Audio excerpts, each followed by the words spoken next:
You're watching PEGRI TV, Rhode Island's public access channel.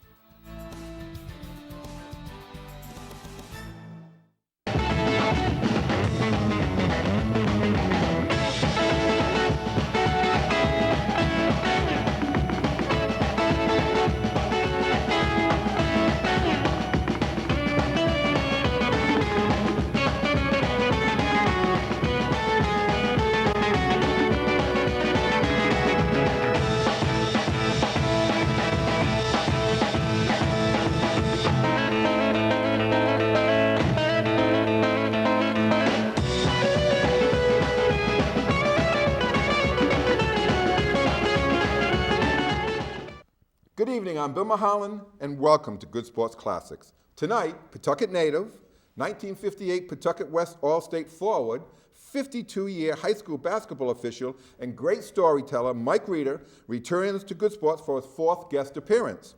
In past Good Sports, Mike has told the story of playing hoops for Pawtucket West and his experiences as a basketball official. Tonight, Mike will be regaling us with stories of some of Pawtucket's best athletes and coaches that he has known through the decades. Welcome back to Good Sports Classics, Mike. Thank you, Billy. Great to be back. Always good to have a good storyteller on the show there, Mike. So, Mike, let's start with George Patrick Duffy, who was a seven-time guest on Good Sports and who you shared coaching duties in the 1980s and 90s with the Darlington American Little League. So I'm going to tell you the subject. You tell us the story, okay? Sure. All right? St. Louis Cardinals and George Patrick Duffy.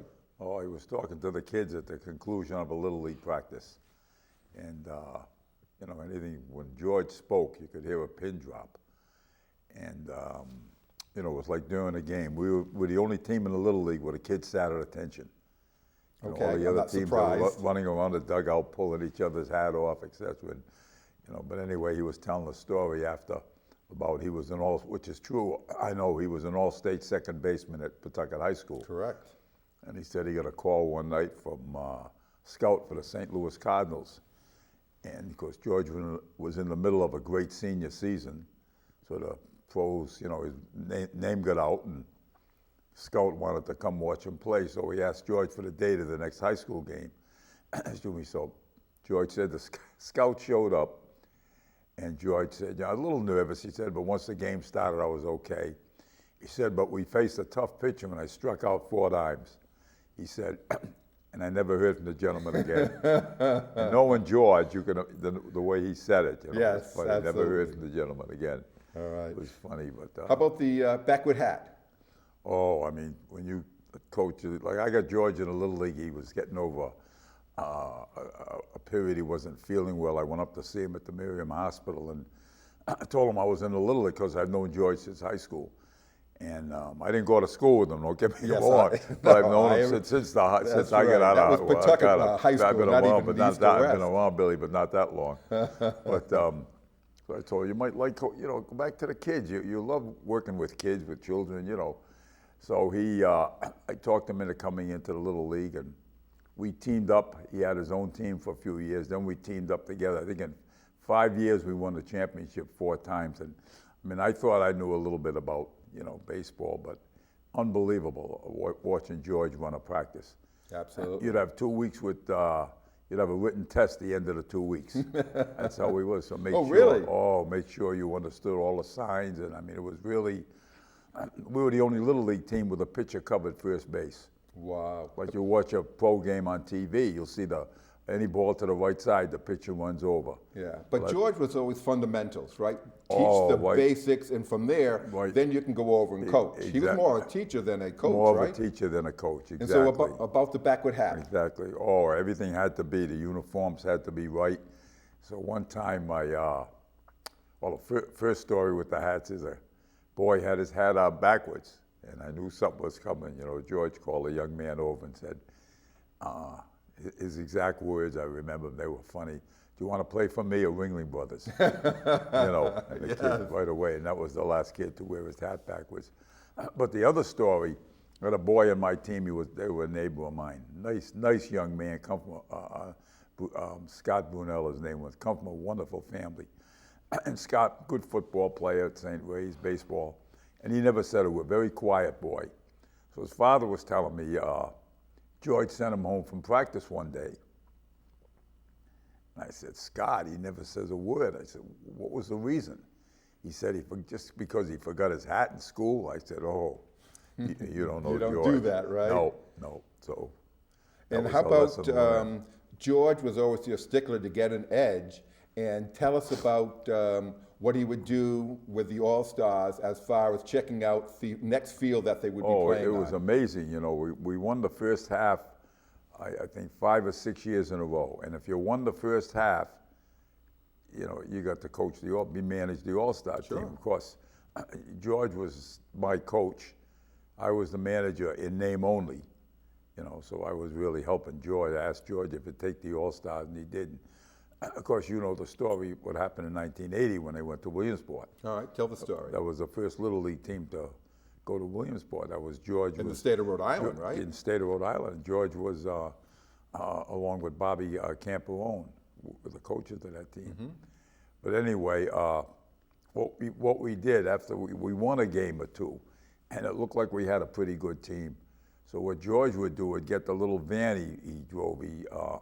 I believe he took the work with some of the handicapped students during the day, picked them up in the little van. Sure, with the Ryoc, yes. With the Ryoc, yes. That's right. So we bought the van, he'd bring the van to practice, and would go to the visiting team's field. Now, we played in District 2, which is the largest district in the 4 districts in the state in Little League. You know, it starts in Newport, in Rhode Island, in Darlington. Starts in Darlington and goes all the way down the coast to Newport, Newport Americans. So we'd go visit the fields, and you know, there's always a few nights in between games. So after the practice, the kids would take a ride. I know we played in Riverside one time. We had to go to Riverside. George wanted to measure the distance from home plate to the backstop. Then he wanted to check the outfield fences for holes, you know, make sure the ball would. It's unbelievable. Yeah. The size of the mound, have the starting pitcher throw off the mound a little bit. It was just so thorough. Just getting to the fine points. Mike, how about some George Patrick Duffy basketball stories? And let's start with Providence College and Texas A&M. That's a great story. This happened, I think when I was in high school. I'm trying to think, back in the late 50s. Mm-hmm. Yes. George was affiliated with Providence College. I don't know whether he was the PA announcer, but somehow at the basketball season, George worked for the school. Well, they had a recruit coming in. I don't think there was a letter of intent in those days like there is now, once you sign your name. But they talked to a recruit. I remember the boy's name. He was a 6'9" kid from Stonington. His name was Wayne Lawrence. And I guess he was quite before me, he was quite a ball player. And Providence College, he kind of verbally committed to Providence College. Well, George was very friendly with a coach named Ken Loeffler. Okay. Ken Loeffler was a big-time college coach. He coached LaSalle in Pennsylvania, Philadelphia, I think it was. And he had an All-American, you'll recognize the name, Bill, Tom Gola. Sure, I know the name. Went on to the NBA. Well, Loeffler left LaSalle, where Gola played, and he went to Texas A&M. And when he got there, he got a scouting report on this kid, Lawrence. So he called George, and he asked George to talk to the kid about coming to Texas. So I guess one thing led to another, and Wayne Lawrence ended up playing for Texas A&M. And George ended up outside of Academy Avenue in Providence, working for Providence College. Uh-huh. It was the end of his career. That was the end of his career with PC? That was the end of his career. The tenure ended at PC, yeah. All right, so he also coached St. Teresa's CYO, and you got just like the hats in baseball, you've got the shirts in basketball. Oh, yeah, see, I was refereeing CYO then, and he had some great teams. Robert Williams from St. Ray's, Brian Daly played for both 2 All-Staters, great players. Yeah. And of course, they ended up naturally. It wasn't surprising. They ended up in the New England with that team, and you do a St. Teresa's game, and every kid would be wearing the blue knee pads, and the shirt would be tucked in. Most games you line players up, including high school. You got to remind them, tuck the shirts in. Right. Looked up how you represent your school and your community, and you never had to tell boys from St. Teresa's to tuck their shirts in. Right. But he was something. But I remember a funny story before that. Sure. I think his first basketball job, he coached the girls. It was a small school in Warren, Fatima. Yes. And Yeah. God, Not there anymore, I don't No, think. Yeah. no. And they didn't have any. I mean, girls played hard, did the best they could, but I don't think there was a player on a team who could throw it in the ocean. I mean, we just weren't, he was teaching them really how to be basketball players. A lot of them played for the first time at the high school. Okay. And I remember George, I was refereeing one of the games, and of course I'm doing what I can for him on the floor. I didn't do any good, but I remember he stopped the game in the second half, and he asked me if they could have a point every time they hit the rim. I mean, that's how bad the shooting was.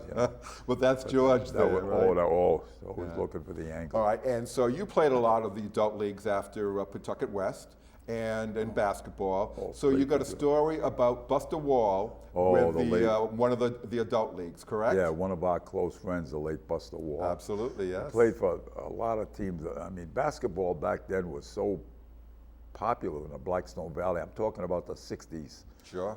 Because I didn't get At the Pawtucket Boys Club. At the Pawtucket Boys Club, the adult league. They started, George Labasia started an industrial league. I mean, you could play back then. I mean, you wanted to play basketball. There were leagues around. It was just a great area to play it. And one of the teams I played for George was, it was an open team and a lot of local guys on it. And, like Sleepy myself Hollow with Larry Caswell? No, that and the was rest? another No? one with Larry Caswell and Bobby Brooks. Okay. But this one was, Buster Wall. Sure. The late Buster Wall, our close friend. And we only had 6 or 7 players that night. And the only ball handler was Buster. Buster was our point guard. And I remember the second half, it was a close game, and he threw a couple of passes away. We always talk about this when I talk to Buster, he starts laughing. So George called a timeout, he got upset, he sat him down. Sit down, it was George. Mm-hmm. He says, I'll show you. George played. We didn't have any other ball handlers, so George said, George handled the ball. The only thing funny about it was he forgot his sneakers. He played the second half. What did he have? How was he dressed, though? Oh, Did he have to put a uniform on the top? No, I don't remember, Bill. Okay. But he probably had to, knowing George, because he always came with a suit and tie on. Right, yes. But I do remember him playing the second half. No, I guess because we only had a small amount, he came dressed, because he played a little bit every game. Yeah. He'd always get in a game. But that particular night, he was the only point guard available. So he played with he didn't have shoes on, I'll remember it. Played the second half of the stocking feet. Oh my God. That was George. Well, Buster had told that story when he was on here, Right. and he said after, then George came out and said, that's how you play Right. point guard. Oh, at that was point in George. time." Oh, with a two-handed set. Yeah, and Buster said, I understand, Mr. Duffy. Right. Oh, Okay, yeah. didn't throw away any more passes after that. Yeah. All right, and the last basketball story with George Patrick Duffy is Marcus Hayne. That's a great story. Oh, God. 1968, I think it was. I played for George on a team. He was the manager of Local 57. Okay. General manager of the fast pitch softball Sure. team. Excuse me, we used to go out and play the high school faculties. Abe Baker, Tootie Thompson, Carl Mobley, great athletes. And they called George from Seekonk High School in 1968. I believe the school opened and they dedicated the gym. So they called George. George brought in the Harlem Magicians because he knew Marcus Haynes personally. Which is like an offbeat of the Harlem Globetrotters, right? Marcus Haynes was an original Globetrotter. Right. And he was the ball handler, the person that dribbled around. Oh, I mean, Unbelievable. I've never seen anything like it. You got to be out there in the floor with him, just next to him, to see how great he was. Yeah. But so they came in. So I can remember he had the local 57 team, and he called myself because I wasn't affiliated with that organization. He called me to play, and the late Donnie Suggs, the great all-state player from Tolman. So Donnie and I went with local 57 up to Seekonk High School.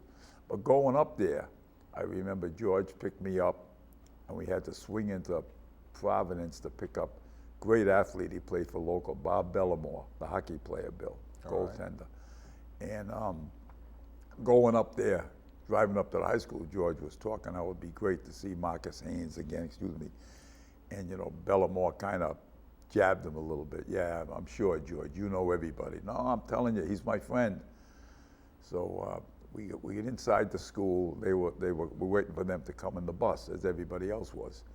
And he's talking to us, and I can remember he said, now here's what we're going to do against these guys. We're going to stay with them. We're going to play this kind of a 2-3 floating zone. And one of the players says, George, do you know who we're playing? No, I'm telling you, we could just follow my lead. He said, we're going to start out with a zone. So of course the biggest player we had was Donnie, was maybe close to 6'7". Right. So they came in, and I mean nothing but trees. 6'9", 6'10". Oh my God! And someone said, we're going to stop them. No, we'll hit them with this zone. They're not used to it. So we played a zone the first half. Of course, we're down by 25 at halftime, naturally. So as we were walking off the floor, they haven't extended half because, they put a show on for the crowd, the magicians. So Marcus Haynes called us over and said, George. So George says, come on, I'll introduce you to him. So he called me over. I got the honor of, shaking hands with Marcus Haynes. And he said, I'm going to tell you what. You don't switch to a man-to-man, I'm pulling this team off the floor and going back to New York because, Marcus pulls his act on, Sure. chasing the dribbler. George was naturally the guard chasing Can't the do that ball. in the zone, No, right? can't do that in the zone, But it was funny, the way he said it. Either you switch to man-to-man or where. So we ended up getting buried by about 35. But prior to the game, George has got your team in the locker room. Correct. And in walks Marcus Haynes. So continue with that story, right? With Belmore and the rest. Oh, that was funny, yeah. So they walked in, the team, there were 12 of them, and the last one in was Marcus Haynes, because they travel with a suit and a tie on, and he's really a distinguished looking gentleman. He's only my height, about 6'1". And he was the last player in the locker room, and I can remember when he came in the doorway, he looked across the floor and he said, George Patrick Duffy. He said, I haven't seen you since we left Delaware 10 years ago. Because George looked at Marcus Haynes, he had the big smile. And looked at Belmore and say, he looked at Marcus, then he nodded at Bobby Belmore with a big smile on his face. Yeah, absolutely. Oh, that was George. All right, one last George Patrick Duffy story. The Sweden trip.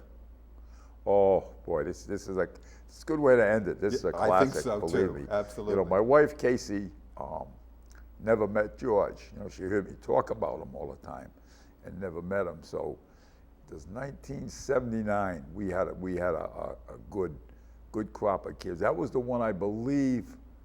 Trying to think, we got to the. I'm not sure. Maybe it was a few years after What that. sport is this? Darlington American All Stars. Yep. The particular year we got to the finals. We got beat to one trip from going to New York, playing the regionals. But anyway, George came over the house, and the first time my wife Casey met him, and he said to my wife, he says, I think it's tough to keep up with him. I think he was general manager then of the Oceaneers. Okay. Or the T-Men. They were soccer teams he ran. Well, anyway, one of those organizations, he was telling Casey, offered him a 2-week all-expense-paid trip, him and his wife, to manage a soccer team in Sweden. But George, when he told us the story, he cut right in and he said, and you can picture him saying this, but I was on contract to my friend to coach the Little League. So, my wife just kind of looked at him. So I can remember when I always call him George. Yeah. When George left the house, my wife, I'll never forget the first 3 words, if you ever, and then she carried on about the conversation. She's talking about giving up a free trip to Sweden to babysit 12 kids. Oh, it was funny. But that was Mr. Duffy all the way. But that was through. George. Once he gave his word for something, that was it. That was it. Nothing stood in the way. Now, Mike, Pawtucket's greatest athlete, in my opinion, will always be Hank Saw, who appeared 4 times on Good Sports and was a next-door neighbor to you as a youth. Talk about the Fenway Park trip with Hank Saw, that memorable trip for you. Well, I was, at that time, it was about 1971, I think. And I was going through the different tiers, so to speak, to become a certified high school basketball player. I was doing JV basketball, locally. And Hank was a certified official. In fact, Hank did my high school games in 1958. Right. I used to see his names along with the other Duffy, Jim Duffy, doing the high school games after the football games, was over, Crosby right? Towner and people like, Wilson Foley, Blackstone Sure. Valley guys. Yeah. And, but anyway, it was, I can remember it was in May, it was a kind of a rainy, damp day, drizzly. And Hank come over the house. He lived around the corner from me. And he come by the house and said, "What are you doing this afternoon?" And I told him, I said, "Nothing much." Why? He says, "I got to fill in at Fenway Park." He says, "You want to come up with me?" I says, "Okay, yeah." He said, "I got to umpire. One of the umpires is ill or couldn't make the game." He said, "I got to work. I'm going to work third base," because naturally he was the umpire in chief. So anyway, we got up there, and I remember it was a lot. Oh God, Boston was winning like 12-1. It was the ninth inning. It was late in the game. They were playing the White Sox. And I can remember it was, they completely dominated the game, Boston. The crowd had just about left the stadium and due to the weather, but the score was so one-sided, it wasn't worth staying for the ninth inning. So I'm watching, Chicago had a couple of men on. I think there were 2 outs. And I can remember the batter, his name was Rick Roycott. He was, Hank told me after, he was a real tough guy, quick temper. He's a football player from the Big Ten. All right. But anyway, he had a rough day, probably struck out at least a couple of times. So the pitch came in, and I could see it. I sat Hank sat me down, had the usher sit me down front, and the ball hit the dirt, and it hit him in the leg right before it got to the batter's box, come up. So he dropped his bat, and he went towards first base. I thought it'd be like a dead ball or something, but Hank told me after, no, the ball's live. Even if it hit the ground and hit him, it's a hit batsman. So I guess the umpire, and I remember his name too. He had a kind of I can remember, a rough career. His name was Larry Barnett, and he was a rookie umpire. But anyway, he ran out in front of the plate, and he come out like this with the foul signal. So, of course, Wycott was so upset about that. He had a bad day, struck out a couple of times. So he started screaming, and then the manager, I think it was Chuck Tanner at the time, he ran out, to calm his player down. And Wycott, anyway, Hank had to come in naturally and take, Hank, he didn't take any baloney from anyone. Hank ran in, he ended up throwing Wycott out, he ended up throwing the manager. Oh my God, it added 20 minutes to the game. Then the next player made an out or whatever it was, and the game was over. Okay. So I can remember there was some kind of a strike in Boston at the time, and Hank told me, he said, "Look, before we head back, I've got to take the other 2 umpires." I remember George Maloney and Merle Anthony were the other 2 umpires. Had to take them to the airport.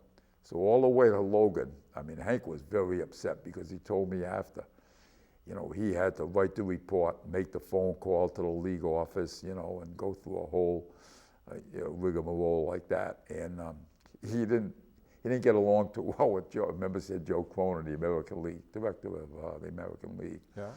And anyway, not a word was said to Logan. They knew Hank was boiling. Right, so we dropped them off. We headed back to Pawtucket, and I remember Hank told me, he says, "See, you're trying to become a referee, get certified to do high school." He says, "The most important thing." And Dick Lynch, who started me, told me this a few years previously. Dick and I were close friends. 10 rules in basketball. The most important rule is Rule 11, common sense. Don't get involved in situations. So Hank said, "See, Mike, if a veteran umpire was behind home plate," he said, "whether he saw it or not, he'd put him on first base." He said, "It's a 12-run lead." He said, "Eddie Casco, the manager of the Red Sox, he's not going to come out and put a show on, yes, like right. that. We would have They got the all want to game go over. home at that They point all in want, time. everyone wants to get on the bus Yes. and go home. Yes. But it was a good lesson learned. See, he said, instead of just, but this kid's trying to do things by the book, he didn't see it. Instead of asking for help, he right away gave the foul ball, and that led to Yeah. the controversy. Yeah, and you have lived by for Oh, 52 years as a high school official, and I remember a number of shows that you've been on. You live by that 11th rule all the time, right? Billy, coaches love to see you come in the building. Yeah. Because they know nothing stupid's going to happen. Brooks Robertson, be as good as you want to be story. Oh, that was, when I worked at the boys club, I started, George Labasia gave me my first, I filled in for a couple of people that were the youth referees at the boys club. I remember Buster was one of them. I think they had reserves that Saturday. And I was down there on a Friday night just shooting around, and George asked me, he said, and he was a great guy, George Labasia, he said, he was the physical director of the Pawtucket Boys Club. And he asked me, he said, Mike, would you referee a couple of youth games tomorrow? They're only 8, 9-year-old. I said, I don't want to get into any refereeing, at the time. And a close friend of mine who's retired now was an official. We played against each other, Eddie Araj, an all-stater from Central Falls. Eddie was refereeing when he went to Providence College, and he used to tell me, you got to get into this, it's good money. But I didn't have any interest in it. I just wanted to keep playing, which we know for some reason you can't do forever. So I did the games, and I liked it, and he said, come back, this and that. And well, I ended up working for the Pawtucket Boys Club on his staff, refereeing all the games. And so George Labasia would have me go to the awards banquet. Oh, great. And, Those were great times. It was a great time. Yeah, I had the pleasure of doing that one year gym, when we won the players, Boys Club it baseball. was full of kids. It was a great night. So who was on the dais that night? Hank was actively umpiring. Yes. And I had always invited a few of the visiting players down. Of course, they wouldn't refuse Hank Saw, Well, that particular night, one of the invited guests was Brooks Robinson, all Hall of Fame third baseman from the great club from Baltimore Orioles. Absolutely, right? yeah. And I remember he gave a speech to the kids. He said, "Look, I became a major league player because I wanted to be. I worked hard every day. I practiced batting cages, everything." He says, "You can be what you want to be." And a great example of that, I was very friendly, as you probably knew him. He was a good friend of mine. In fact, I believe he just passed away in Florida. Jerry Philbin. Knew of him, yeah? Yeah, and we were good friends, and he got out of Tolman a year or two after I got out of West. And he was an all-state lineman at Tolman. Then he went to Buffalo to play football. But anyway, when he put in his yearbook, I guess there's a thing, future consideration of what you'd like to be involved. He put down NFL football player. Oh. And I can remember at one of the mills, was it Albika Webben, I'm not sure, but there was an empty car in the lot with no engine. And he used to push that around to build himself up. Really? Yeah, he was amazing. Now, Gig Parasol at that point in time said Gig had already had like 12 or 13 years of coaching high school. Greatest lineman that he'd ever seen. Jerry was quick. Yes. That's one thing in all sports you can't teach. You can't teach quickness. Right. You either have it or you don't. You have it or you don't. Yeah. Yeah. Mike, you have a story about Fred McKinnon, Pawtucket's godfather of youth soccer way back in the 50s and 60s, and a longtime advocate and coach for youth sports in the city. And it's about what I had never heard about before, the 6-foot basketball team or tournament? Tournament, yeah. We used to have, when I get out of Pawtucket West, I was fortunate enough, lucky, I worked hard and achieved a lot as a high school player. Yes, you did. And I think it was right after my senior year, Father Barry, they used to have a tournament. It was 6 feet and under. So Fred McKinnon, we call him Danny. In fact, I had him in school. He was a substitute teacher at Pawtucket West. That's how I met him. Okay. And he was a character and a half. Oh, right? he was another great storyteller. Oh, he was the best. And a joke teller too. Oh, yes. he was. I'll tell you. So anyway, he called me up and he got a hold of me and he said, "Look, there's a tournament at the Pawtucket, at Father Barry." I said, "Yeah, I know about it. At that time I was about 6'1½", whatever." Right. So you were 6'2", yes. Yeah. Right. And I said, "I'll take care of it. I'm going to show you what to do." So we got there early. And he has me take my sneak seat. At that time, it sounds prehistoric, but this is the way it was back then. Yeah. In the late 50s. You could challenge someone from another team they would measure you. So how would he get you to 6 feet? How would you lose that Well, I 1.5 take my, inches? I get down on my stocking feet, and he showed me something about bending my knees to back. I don't know, I can't remember, but you know, anyway, I measured just 6 feet. I got in, and I knew I was. You know, we had a good team too. Like every team, he picked up some pretty good athletes. I know we had a good friend of mine, Don Coelho, played for Vogue. Donnie was a good basketball player. He was about 5'10", that's right. Yeah. You know, he played with me, and then he told me he got a hold of this kid from, geez, he was a great player too. Leo Denault, I remember the name. He was a captain of Stonehill that year. Okay. I don't know how McKinnon, though. Danny knew him. He knew everybody. He knew everybody, yes, that's he right. did. So we did pretty well. We didn't win it, but we won some games in the tournament. It was a good tournament, very competitive, you know. And geez, it was funny. But he told me a story one time. He worked for the rec department for Guy Worked Dufall. for me. Worked for you. Yes. Then he worked for Guy. In the Guy summer Dufall. That's right, playground. in the playground. Yes, absolutely. Well, Guy assigned him to the playground at Crook Manor. Okay. And what did he tell me? He says, those kids, you know, a lot of them were Spanish. He said, those Spanish kids loved me so, cherished me so much.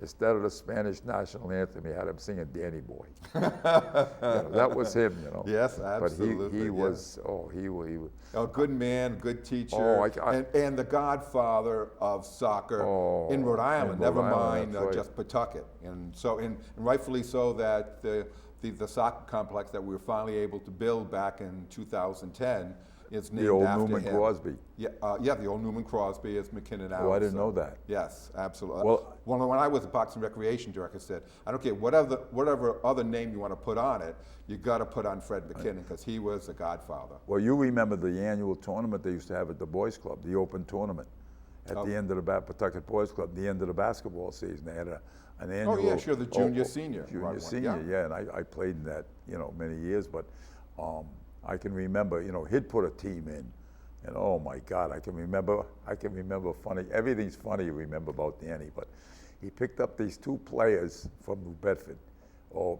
Vogue, and they were great players, Martin and Paul Gomes, two brothers. Okay. And I can remember I was down by the desk at the Boys Club, and the game was about an hour away, an hour and a half away.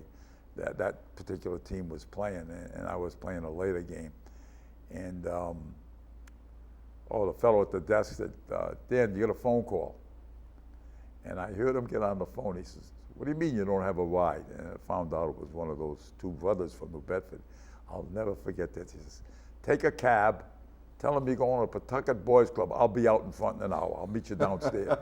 And he did. He paid for the cab. I'm sure he did. It doesn't surprise you. He paid for the cab. Absolutely not. Oh, he was. Now, Mike, tell us the tale of Coach Dennis Lynch Jr.'s first St. Raphael Academy boys basketball game that you were a ref at, right? I was. It was the injury fund. Yes. And the game was at Central Falls High School, and it was Dennis's first varsity game. God, was he pacing up and down.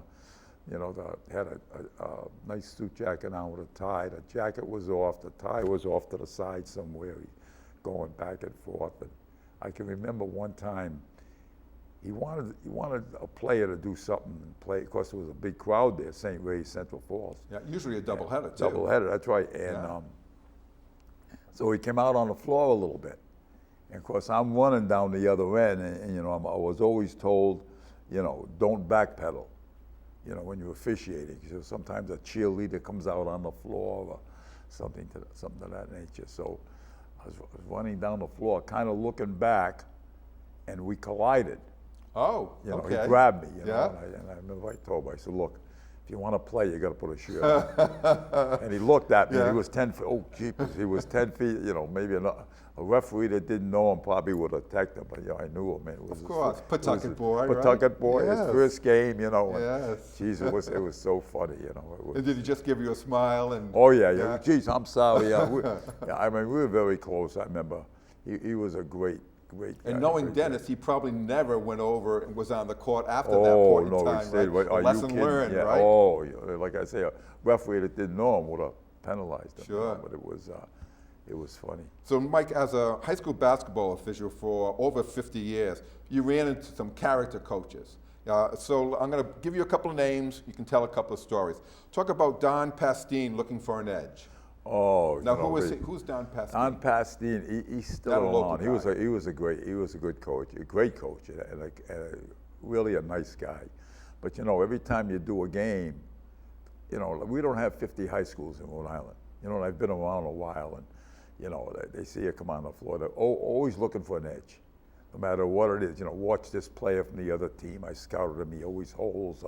Always looking for that little bit of an edge. You know. Okay. So it was funny, you know, and Donnie knows I'm Jewish, you know. But anyway, before the game, he called me over. He says, Mike, I got a boy that might need a little bit of help. So I figured, you know, maybe it's a special needs kid. I said, Donnie, you know me better than that. Just tell me who the kid is, and I'll go. Yeah, he said, I told him anything close, you'd give it to him. You know, you'd help him out during the game, maybe give him something now and then give him a call, you know, just to bring him along. I said, yeah. He says, in fact, I'll introduce you to him. So, because they were taking layups at the time, Glasgow High School was. So he called a boy over. It was a big kid, good-looking kid. You know, he seemed all right. He called me over, introduced him, nice to know you. You know, this is the referee I told you about. Told me his name and said to the kid, okay, you can go back and warm up. I said, geez, he looks, oh, nothing wrong with him. He said, he's an exchange student from Israel. I said, Donnie, don't tell the kid I'm going to help him out before the game. But this is how coaches think, you know.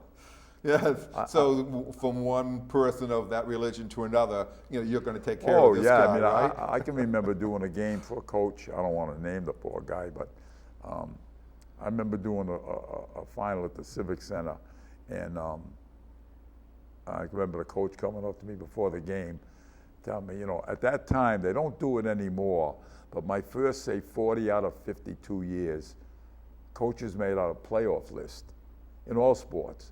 I think in basketball, they could put down 15 or 20 names and cross out 5. And the assigner of the supervisor at the time, I know, look, Dick Lynch told me this, they'd try to match up, you know, try to match lists up. I could be 1 on one list and 19 on the other, or 19 on both lists. You know, they try to keep both coaches happy, you know, and give them someone of their choice. So this one particular coach, I know I ranked high with him. I had him in 2 finals. But anyway, he come out on the floor before the game to remind me that the only reason I'm here is because of him. So yeah, he come up to me and said, I just want you to know, he says, you're officiating this game because I put you here.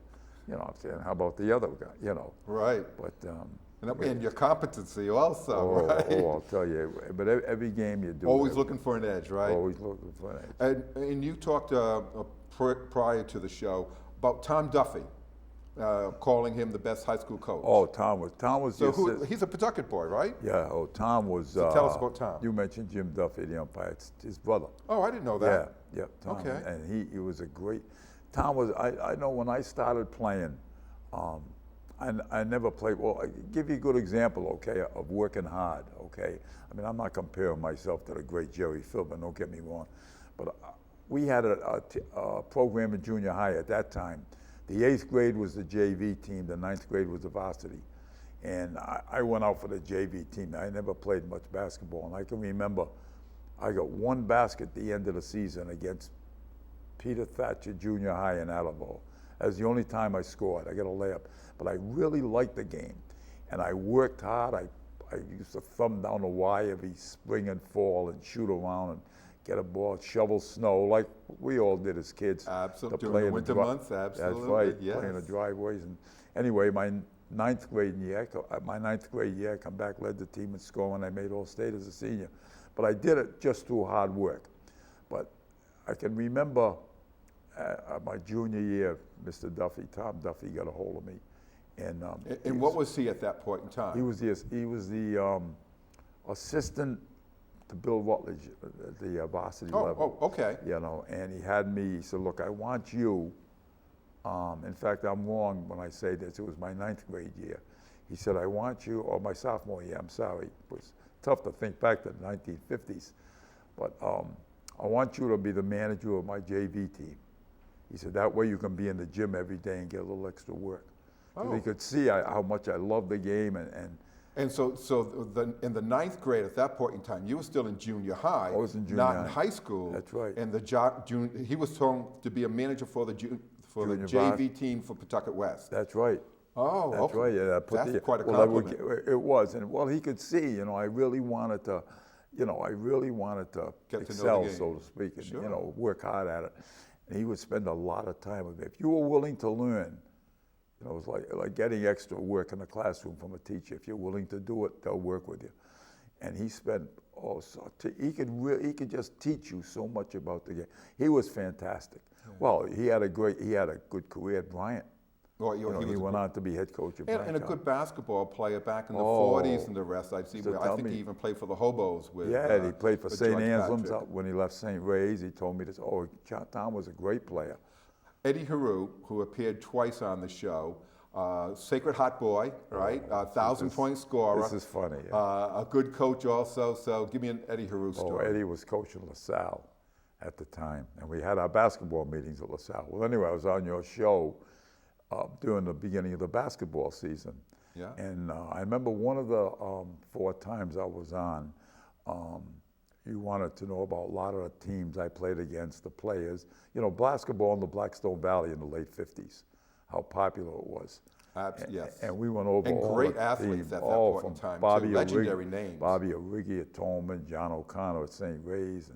But anyway, Sacred Heart, that little school on Broad Street with that little bandbox. I mean, I talk about a bandbox. I mean, Pawtucket West at Tolman, Madison Square Garden compared to that gym at Sacred Heart. But anyway, they had a great team that year.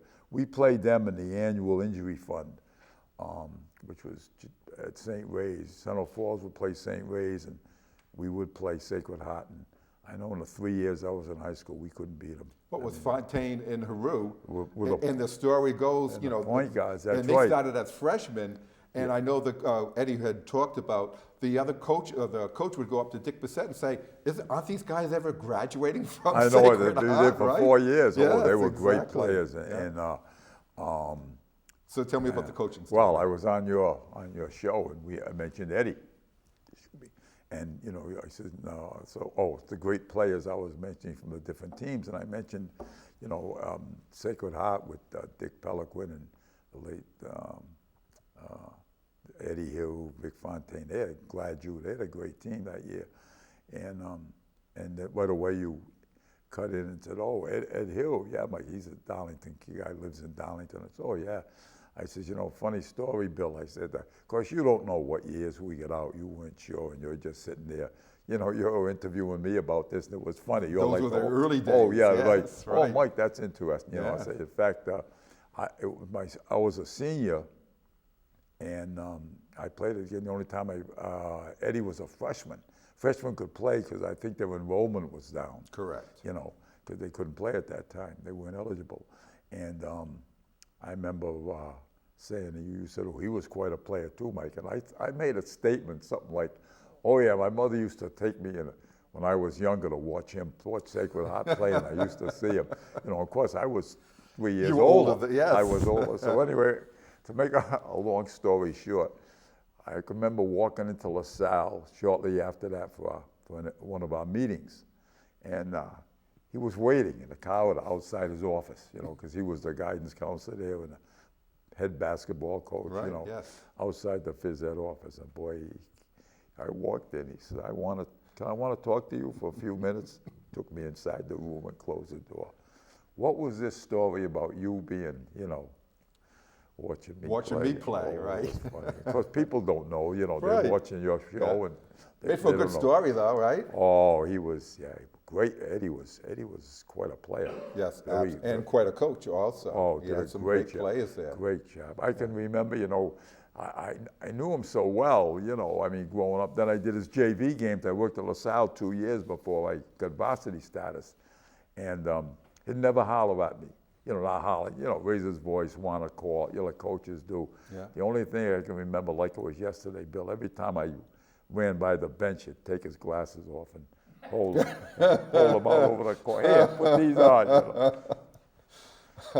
And you just shrugged it off and had a little chuckle with that, right? Yeah. A lot of fun. Talking about Sacred Heart, you remember Dick Rulu? Yeah, of course. We had Dick Ruler on the show. Yeah, well, he was he's fantastic. He did a great job at Pilgrim.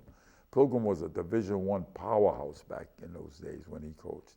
He was fantastic as a coach.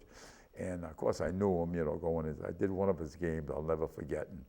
And I don't know what it was. I was down the other end administering 2 foul shots. And, coaches get up. Dick would never holler. He's like this looking at me.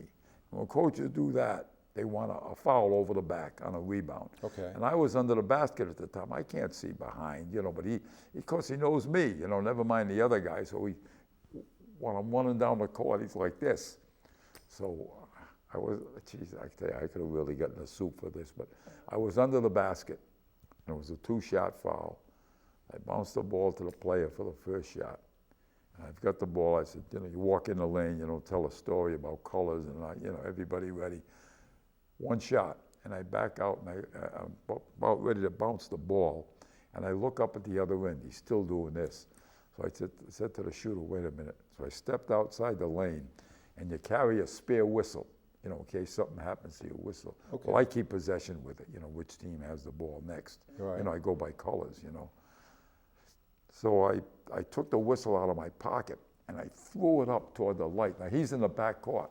They're at the other end, right? I threw it by the lights, and he caught it, right, in front of the bench.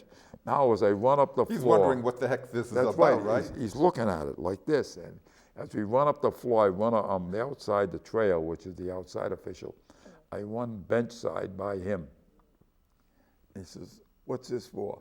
I said, blow it. The next time I didn't see it. Blow the whistle, I'll make the call for it. He started laughing. Well, later that year, or sometime after that, he retired. He became, he was assistant superintendent of schools in Warwick. Okay. Yeah, and he was the principal over at St. Rayfield. He was a principal, before he became principal of St. Ray's, he thought he'd step into the, which he should have, the superintendent's job. The superintendent, instead of retiring, he renewed his contract for 3 years.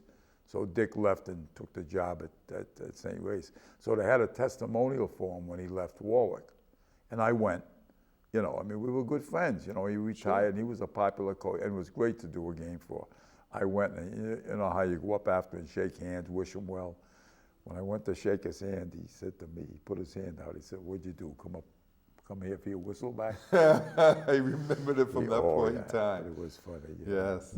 Now, you talked about Dick Lynch, a basketball official, ran the Interscholastic League after Father Newbo left, was a mentor of yours in your early days of refereeing. And we already talked about the 11th rule and the words of wisdom. Right. But talk about a couple of the games that he had in the state tournament. Lincoln against West. Oh, that was a great game. That was Kevin At that time, the semifinals went to the Civic Center. And the semifinals, as you know, are always better than the final. Excuse me. And it was a great game. Pawtucket West had Tommy Moran and Kevin Barboza. Sure. And Lincoln had Stipark, McNaught, Boschman. And coach was kind of tough. I don't know how I made that list, believe me. But anyway, I got the game with Dick, So who was the West coach? West coach. Because that's your alma mater. It could have been John. It could have been John Scanlon. I'm really not sure, but I remember a great coach from Lincoln. But he was a tough guy to please, George Urego.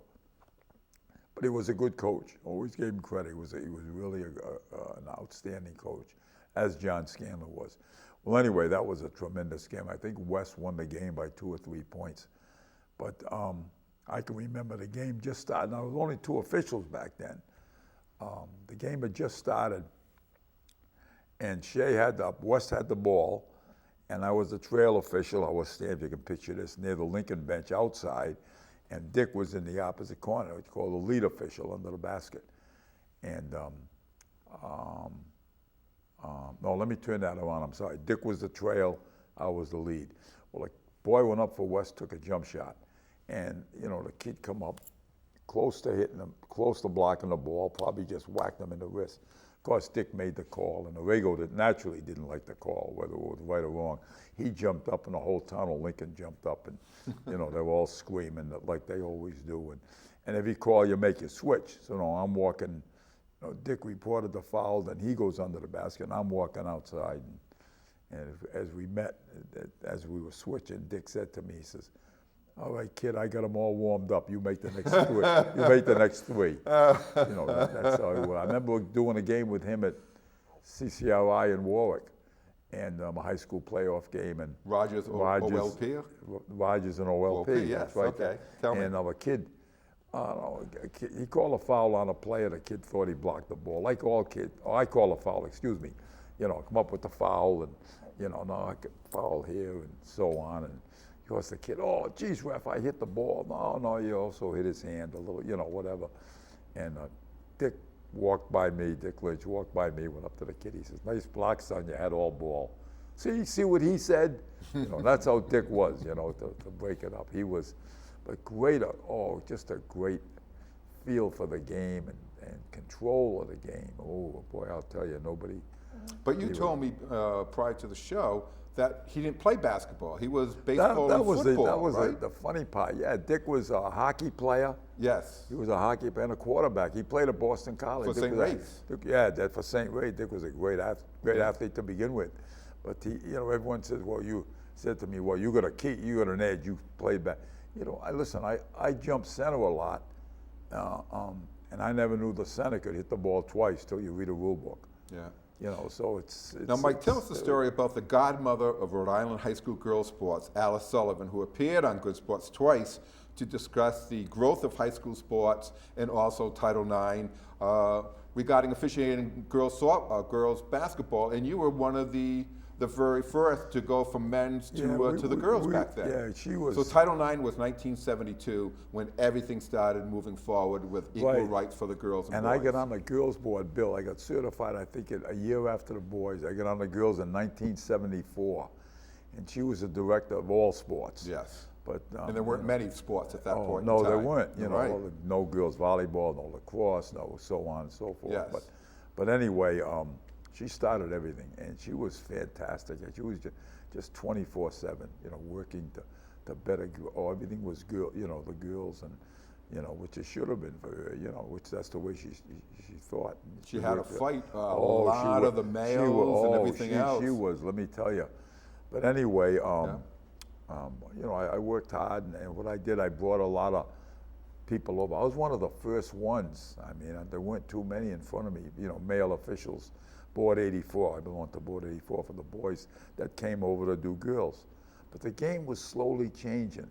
Now they were all starting to play summer league, and a few years after the AAU, the amateur basketball picked up, and they got involved more. Of course, the game was getting, So at that point in time, Mike, but I'm sorry to interrupt you, but the girls, prior to the sport that they're playing now in basketball, the sport of basketball was two defensive state people behind the half court, and there's two. Yeah, that's before I got on, Bill. They played. Okay. They played. We used federation rules in high school. The boys did at that time, and the girls used NAGWS, National Association of Girls Women's Sports, and the only rule that I can remember, the big difference was. I'm trying to think something. These whole whistles. You wouldn't make a foul call right away. You'd hold a whistle. There was no 10-second count. Yeah. Okay. Back then, there was and 6 seconds in the bucket. That was the big difference. Was that instead of 3? Yeah, Kathy Kelly was on the show just recently and talked about her first year Great playing player. basketball, and it was the 6 girls on the court at the same time. So I just wondered continue. I'm sorry. Go ahead. You were talking about being one of the first officials. Yeah, being one of the first ones. But I can remember the big change was 6 seconds. If a girl received the girl could be in the lane 3 seconds without the ball. Yeah. Once they received the ball, they got 3 more seconds. And then they didn't have like I said, they didn't have a 10-second rule. So when they went to the federation rules, girls did. I remember, Alice told Dick Lynch that, I'd like to keep from having the 10-second rule. And Dick told her, he said, no, if you play federation rules, you have to go by the rules. The only thing he let the girls do, they had a shot clock back then, a 30-second shot clock, which the NCAA women had.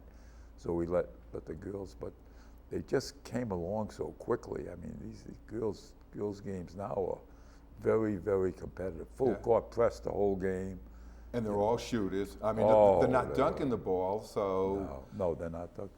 But so there couldn't be any there couldn't be any women who were high school officials for basketball because they never even played the game before that, right? Well, when I first got on the girls' board, naturally it was all women, but they were all like a lot of the coaches refereed. You know, of course they couldn't do their own team, their own league. Yeah. But you know, once it got more competitive, they had to put a stop to that. You know, a lot of them were just phys ed teachers. A lot of them were good. I mean, there were some real good women officials. In fact, we're trying to get, like right now, Bill, we have about 120 people that do, 120 males that do, you know, boys varsity basketball, boys and girls. Yeah. And how many females? Well, unfortunately, there's only 9. It's amazing. 9 in the state? That's it, and they were all excellent officials. And I can remember a few years ago they had a grant, a $100,000 grant. They call it Women with Whistles. We tried to recruit more. We went around to the schools, you know, passing out pamphlets and meeting dates, and you know, trying to get them. But what they do, more of them go into coaching than they do officiating. Well, and the other thing is that they start having children, and now they've got to be at home as opposed to the male. The husband can go out, still go over and do that too, right? I would think, right? I know we've got 2 young girls, and they made the college level. And yeah, they're very good officials, but they're both engaged. In fact, one's married now, so it won't be too long before, you know, they start a family. In fact, I started, what's her name, Peggy Lynch. Sure. Officiated. Peggy was a great official. Yeah. In fact, she became the first woman president of our basketball board. And also the first female to go over and do a boys basketball, right? High That's school. right, yeah. Yes. Peggy's very good. She talked about that. Very good. In fact, it didn't take long at all for her to rise in the college ranks. In fact, her last year officiating, she only refereed for about 5 or 6 years. Her last year, she was selected to do the NCAA Women's Division II final. I think it was in North Dakota somewhere. And she was, Peggy was quite an official. Oh, absolutely, yes. But then she got so involved with the family and with the job and everything else, you know, it just took too much time. Decided to move on. Yeah, absolutely. To move on. Now, Mike, unfortunately, we have only 1 minute left in the show. It has gone by tremendously. As always, always a pleasure to have Mike Reeder tell the stories. So, Mike, I want you to talk about your career as far as basketball, and what was the key to longevity as a basketball official? You're into your 80s at this point in time, we won't say where it is, and you're still doing that. What's the key for anyone else who's in the middle? I'm glad you said we won't say where it is. Thank you. I owe you one for that. You're very welcome. But, well, you know, I mean, you try to stay fit. You know, I don't want people like, you know, I'm very fortunate. I don't drink, I don't smoke. I try to my weight's the same as it was in the 60s. You know, it's changed a little bit. The spot, the area gravity gets to it, gravity gets to it, yeah. But, you know, and I'm very self-conscious about it. I don't want people saying, oh, but look at him, he was good 20 years ago. So when I can't run, then I hang it up. You know, you know, you want to get out there and do your best. And Dick gave me good advice on one thing, Dick Lynch. If you treat the little guys like the big guys, you'll never get in trouble. You've always said that. And I've always done that. Now, Mike, it's been a distinct pleasure to have you back on Good Sports. Great to be here. And I want to thank you for keeping alive the memories of so many of our great Pawtucket sports legends with your stories. It was a great job. Oh, it was the people. There's so many people, Ernie Cavalier, people like that we left out. Just don't have time for it. Well, there's always your 5th appearance on Good Sports at some point in time too, Mike. So great job. Thank you very much. Thank you. You're welcome, Bill. Always a pleasure. You're very welcome. I'm Bill Mulholland for Good Sports. Good night.